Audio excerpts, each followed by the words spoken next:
Nessa ação penal 502.21.79.78, continuidade do depoimento do senhor Júlio Gerim de Almeida Camargo. Ainda a palavra ao Ministério Público. Depois desse terceiro encontro, você foi novamente para Brasília para encontrar com o Giargelo em algum período? Não, depois do terceiro encontro, então, foi marcado uma ida do Valério e do Paulo Roxo a São Paulo, onde, como o Ricardo não tinha encontrado com eles, o Gim me pediu a gentileza de apresentá-los ao Ricardo Pessoa. Então, tanto o Paulo como o Valério foram à sede da Toyo Setal, me deram os dados para depósito desses 2 milhões de reais, que no caso foram feitos na conta do partido político PR,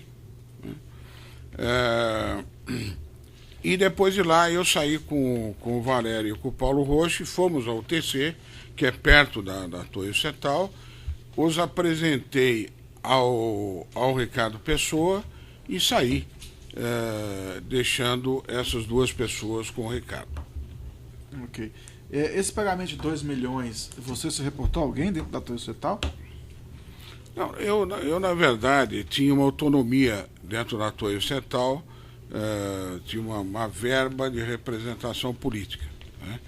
E eu entendia porque havia também, não obstante o que eu expliquei era o motivo principal, mas havia um projeto de investimento em VLTs no governo, no Distrito Federal, bastante grande. E nós, Toyo Setal, através do Japão, tínhamos grande interesse de participar disso através de equipamentos japoneses e da própria tecnologia japonesa.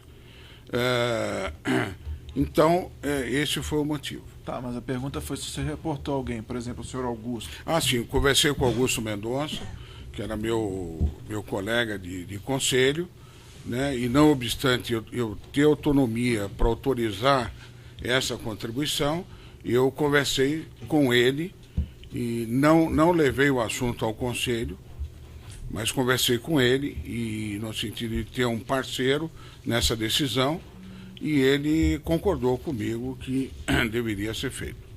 Ok.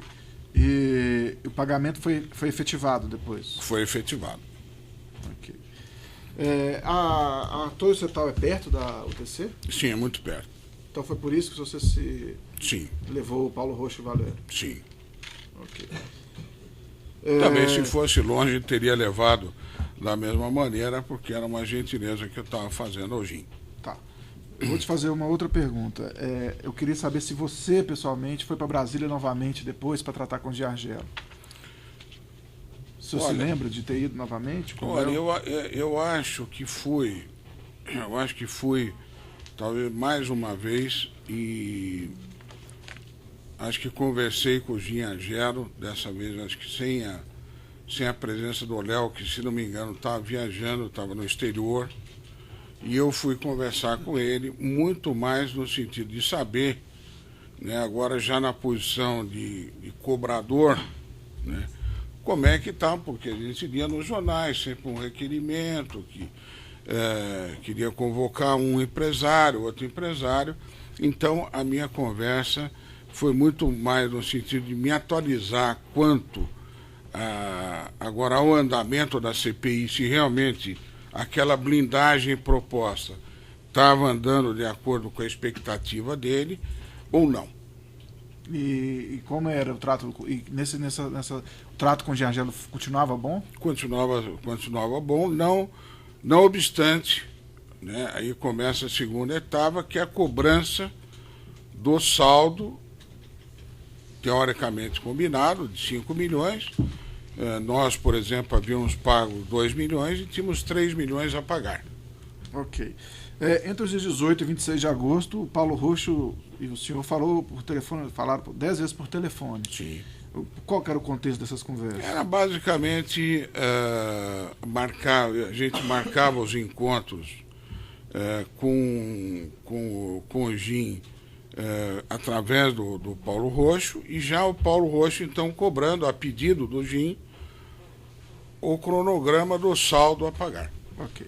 No seu depoimento, no depoimento da Polícia Federal, Paulo Roxo disse que havia repassado 200 mil euros em espécie, que o senhor tinha repassado para ele 200 mil euros em espécie.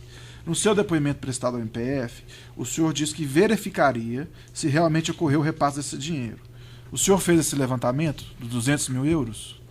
Taíde, o que eu posso confirmar como absolutamente certeza foram 2 pagamentos de 100 mil reais que foram entregues ao Paulo Roxo no nosso escritório do Rio de Janeiro. Esses pagamentos de 200 mil reais, esse pagamento ocorreu uma vez só ou 2 vezes? Em 2 vezes. 2 vezes. E esse pagamento ocorreu no Rio de Janeiro? No Rio de Janeiro. Então, Paulo Roxo viajou para o Rio de Janeiro para receber esses valores? Exato. Ok. Esses pagamentos foram em espécie? Foram em espécie. Ok. Você já tinha ouvido falar em algum momento da denominada Paróquia São Pedro, ou festa de Pentecostes, ou no padre Moacir Anastácio? Sim, numa das conversas que tive com o senador na casa dele, entre outros assuntos, ele me disse que ele era o patrocinador dessa festa de Pentecostes, e que era um grande evento que ele se orgulhava muito de fazia todo ano, e porém a mim ele não pediu nenhuma ele não pediu nenhuma contribuição para essa igreja ou qualquer coisa assim, simplesmente divulgou que era uma festa muito bonita, que se a gente quisesse ir, estaríamos convidados. Ele demonstrou uma certa proximidade com essa igreja, com essa paróquia? Ah, sim, ele disse que era uma das pessoas que estava sempre presente no sentido de auxiliar a igreja para fazer essa festa, e que ele todo ano, com muito prazer, ele auxiliava a igreja na execução dessa festa. Tá. 2 perguntas só para finalizar, Excelência. Você falou que chegou a fazer contatos, então, com a Ingevix, com a Camargo Correia. Você ou o Léo Pinheiro chegaram a fazer contatos com alguém da Queiroz Galvão? Ou se prontificaram a isso? Olha, se não me engano, o doutor Léo, eu não fiz, mas eu acho que o doutor Léo acabou fazendo, eu não sei com quem, mas eu não, me lembro dele ter falado que contactou alguém da Queiroz Galvão. Ok. O senhor falou que no terceiro encontro o senhor aceitou lá o pagamento de 5 milhões pagando 2 à vista, que o Ricardo Pessoa também aceitou e que o Léo Pinheiro também aceitou. Você sabe como que o Léo Pinheiro pagou esses valores? Não sei como pagou e se pagou total, e nem o doutor Ricardo Pessoa. Eu não paguei o total, paguei 2 milhões e mais esses 200 mil reais em espécie, ficando em aberto esses 200 mil euros que eu estou pesquisando, verificando se é possível. Tem alguns procedimentos que o doutor Paulo Roxo fala que recebeu um envelope fechado da minha secretária. Não era um procedimento normal, né? Mas não quero descartar completamente essa possibilidade. Ok. Se o senhor eventualmente confirmar esse fato, o senhor entra em contato com o Ministério Público, por gentileza. Perfeitamente. Excelência, mais perguntas. Defesas de Jorge Afonso Orgelo e Jorge Afonso Orgelo Júnior. Senhor Júlio, boa tarde. Boa tarde. Começando só para deixar esclarecer uma questão. O senhor disse que o Jorge Júnior, né, ele não participava, ele apenas servia praticamente como um garçom. Desculpe o termo, mas foi simplesmente para qualificar. Sim, o termo até apropriado. Exato. A pergunta é outra, tá? O senhor disse que achava que ele cumpria esse papel para que os empregados na casa não acessassem a reunião. O senhor se lembra se tinha empregados ou não tinha empregados à noite? Tinha empregados. Tinha? Tinha empregados à noite, mas me lembro da senhora do GIM, tá uma noite lá, e acho que vi uma empregada. Agora, que eu vi, assim, de passar pela cozinha e ver, pode ser que não fosse empregada, mas me pareceu empregada. Tá. O senhor, ele demonstrou, Jorge, algum interesse na conversa? Nenhum interesse. Nenhum interesse, tá ótimo. Então vamos agora para outra parte. Senhor, eu fiz uma transcrição do vídeo dos dois últimos depoimentos que o senhor prestou, no dia 14 e no dia 18, especificamente no dia 18. Foi não. Tá? Nessa transcrição, o senhor chega a dizer uma questão. Deixa eu só localizar aqui. O senhor disse o seguinte: pois é, nessa primeira conversa, uma conversa, diria, muito protocolar, onde o Jim disse que tinha recebido essa missão, que era um grande pepino para ele. E que o Jim vinha nessa coisa, não era o sentido de levar os empresários a uma exposição, porque ele considerava-se prejudicial às empresas, portanto, a economia. Ou seja, nesse primeiro momento, só para deixar claro, ele já tinha deixado explicitado que não haveria, que a intenção da CPI não era convocar empresários, não era expor esses empresários, não era massacrar esses empresários, de alguma forma, digamos assim, investigar mais profundamente esses empresários, e sim o objeto da CPI, o foco da CPI seria a Petrobras e os seus empregados. Sim, isso foi o que ele falou na primeira reunião. Tá. E nessa primeira reunião não houve nenhum tipo de tratativa ou nenhum tipo de oferta e muito menos nenhum tipo de solicitação de qualquer tipo de vantagem. Não, conforme até já relatei, até o Dr. Léo perguntou a ele se haveria alguma contribuição, e a resposta dele é a seguinte: vamos deixar isso um pouco mais para frente. Tá. O senhor se recorda, o senhor prestou um depoimento em 10 de junho de 2015. Né? Já foi um depoimento até de declarações complementares e tal. Né? O senhor fala de vários assuntos, do presidente da Câmara, de vários outros assuntos, mas também toca nesse assunto. E em dado momento, o senhor diz o seguinte: que nessa reunião, nessa primeira reunião, se tratou da CPI da Petrobras, e Argelo afirmou que a CPI buscaria estudar uma série de fatos e tal, buscaria e tal. E mais à frente o senhor diz: Jim Argelo disse, abre aspas, não tinha nada a ver com a CPI, a contribuição, quando o Léo fez a referência a pagar uma contribuição ou oferecer uma contribuição eleitoral. Ele disse: podíamos conversar mais à frente, mas isso não teria nada a ver com a CPI.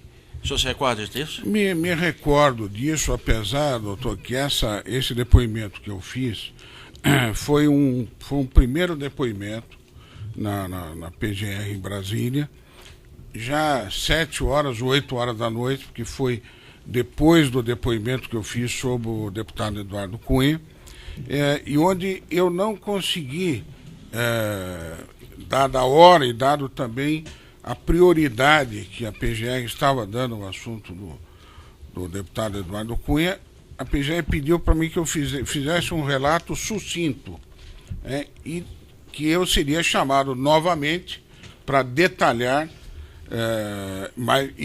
o que realmente aconteceu um pouquinho mais na frente.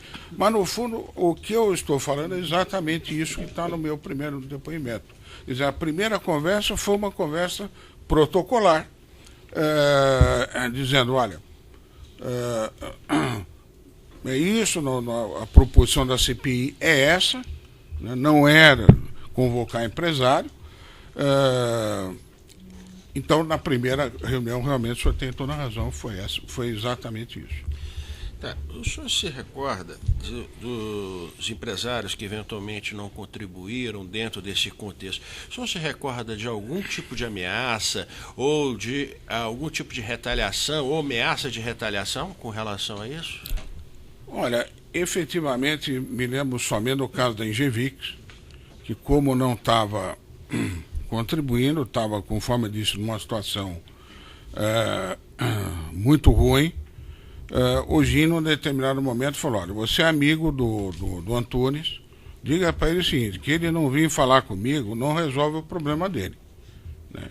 Eu tenho missões que eu estou cumprindo, né? E eu preciso conversar com o Antunes, senão ele também não precisa mais vir conversar comigo. Me pareceu uma ameaça velada. Mas o senhor se recorda depois, o Antunes, se ele contribuiu ou não para a campanha do senador? Eu não sei lhe dizer. E o senhor se recorda dele ter sido convocado, ameaçado, alguma ameaça de convocação? Não, que eu me lembro, não. Não? Que eu me lembro, não. Tá. O senhor disse que partiu do ex-senador Jim Argelo a iniciativa da primeira reunião, foi isso? Sim. O senhor se recorda se o senhor Léo Pinheiro já conhecia o senador Ginhagelo de outras ocasiões? Me parece que já conhecia. Não Tinha alguma amizade, mas de longa data? Não posso lhe precisar, não sei. Mas o senhor confirma então que quem solicitou essa reunião foi o senador Ginhagelo e não foi... Ao doutor Léo. Ao doutor Léo Pinheiro, não a mim. Mas quem disse isso para o senhor? Doutor Léo Pinheiro. Não poderia ter sido a iniciativa do senhor Léo Pinheiro? Doutora, o que eu estou lhe contando, o que foi contado a mim. Tá. Com relação à festa de Pentecostes, que é com relação a uma igreja de Taguatinga, o senhor se recorda disso? Sim. Tá.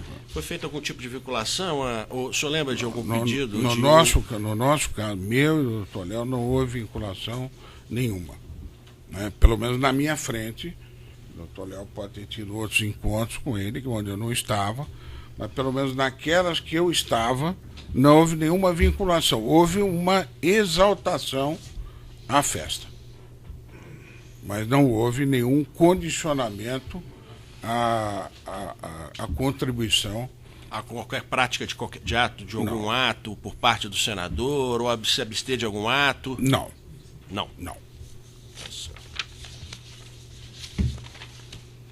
Só mais um minutinho, por favor.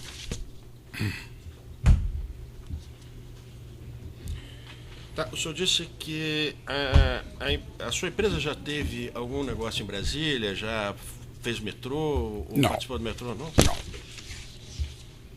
O senhor sabe se a Toyo, a Cetal, já teve algum negócio em Brasília anteriormente, no metrô? Não sei lhe dizer. Tá. Com relação Eu só entro na CETAL no momento que ela se junta com a Fazer Toyo, o né? joint venture, tá. Senhor, com relação a essa questão dos 200 mil euros, tá? Essa transação, essa entrega, seria, da forma, inclusive, como foi descrito, seria algo de fácil lembrança. O senhor não está se recordando de nenhum fato desse? Não estou me recordando até, doutor, porque a maneira como o Paulo Roxo descreve, né, que foi entregue através de uma secretária num papel, num envelope fechado, e que ele simplesmente pegou o envelope e levou. Bom, normalmente não era praxe na empresa uma secretária entregar, principalmente, um valor cash desse volumoso e mais ainda fechado, porque havia normalmente ou eu entregava isso aí, ou alguma pessoa da mais alta confiança, nunca um secretário, uma secretária, e normalmente havia uma frase oferecendo à pessoa que conferisse o valor. Né? De maneira que, porém, eu quero uma vênia dos senhores, assim, foi tantos momentos, tantas situações, que isso pode ter ocorrido e eu não ter me lembrado. Mas o senhor não se recorda? Eu não me recordo. Excelência, mais nenhuma pergunta. Obrigado. Defesa de Paulo Roxo. Sem perguntas. Defesa de Valério Neves. Sem perguntas. Defesa de Léo Pinheiro, de Mário. Tem, excelência. Você tem alcançar o microfone lá, doutora? Tá de mais água? Faça favor, doutor. A minha. Acho que eu desperdiçou a primeira aí. Estou trazendo em forma. Isso tá em crise agora.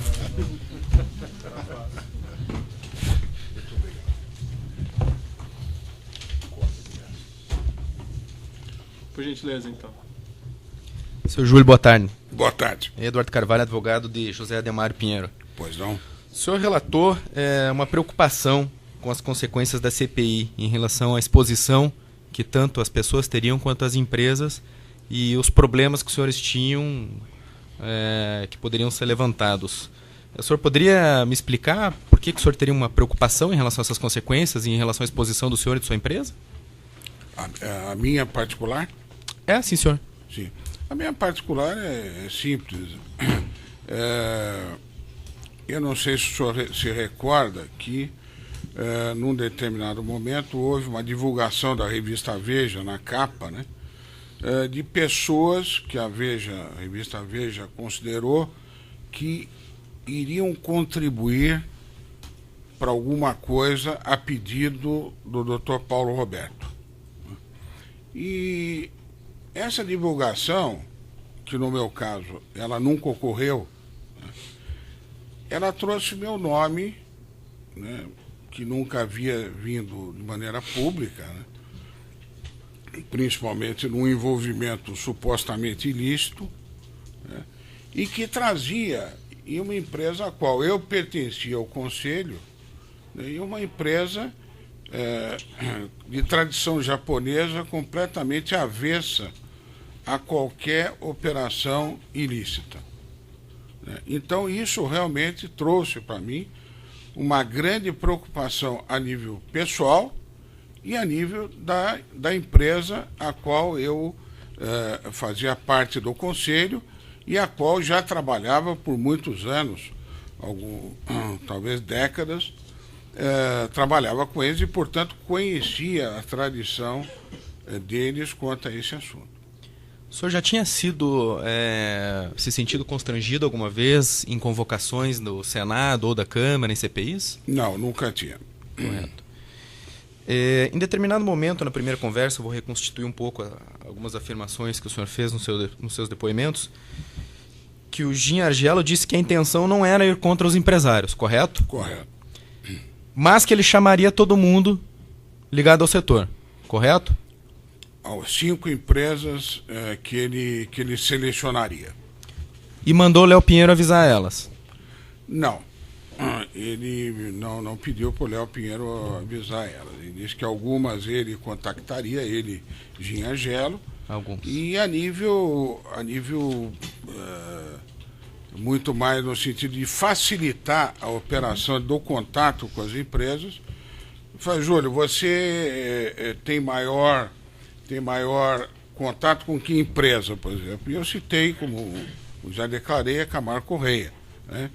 E acho, se não me falha a memória, que o doutor Léo falou, olha, eu posso falar com o Andrade. Algum dos empreiteiros, então? Alguns dos empreiteiros, exatamente. Em determinado momento, o Gin disse que colocaria as empresas em situação complicada. É isso? Ele chegou a falar alguma coisa nesse sentido, se referindo ao TC? No avanço, sim. Isso. O Léo Pinheiro perguntou sobre a contribuição. Não foi isso, doutor, a sequência do meu depoimento. Eu estou, na verdade, lendo o depoimento do senhor na ordem aqui só. Que o senhor relata, a intenção não era ir contra os empresários, disse que chamaria... De que data? 14 de abril de 2016. Você estava onde? Só para saber. Na PGR, doutor. Só para reconstituir, para o senhor, se Vossa Excelência me permitir. No primeiro momento, página 4, diz que a intenção não era contra os empresários, mas contra pessoas. Sim. Mesmo na página 4, sim. Diz que chamaria todo o setor e pediu a Léo Pinheiro e ao depoente para avisar alguns dos empresários. Certo. Disse mais algumas coisas, que alguma das empresas não adiantava falar e que que ele, Gin Argelo, as colocaria em uma situação complicada, que uma dessas empresas era o TC. Já no segundo encontro, né? Perfeito. Estou seguindo na questão temporal, não necessariamente primeiro. Estou delimitando isso, tá foi no primeiro, numa questão temporal. Ok. E foi então que ele disse que aceitaria falar com o Ricardo Pessoa, mas só se o senhor e Léo Pinheiro estivessem presentes. É correto. E foi aí só então que Léo Pinheiro perguntou a ele se seria o caso de propina. Não, para contribuição política. Contribuição política. Quer dizer, na verdade... Não, Excelência, ele detalhou que no primeiro encontro... Isso. O Léo Essa Pinheiro, é uma frase do primeiro encontro, né? O Léo Pinheiro perguntou se teria contribuição política. Isso. Acho que o advogado está perguntando de uma forma aleatória e está confundindo. Não estou seguindo o depoimento, na verdade, doutor. Isso. Tomado pelo próprio Ministério Público. Ele está falando aqui do primeiro encontro. Certo?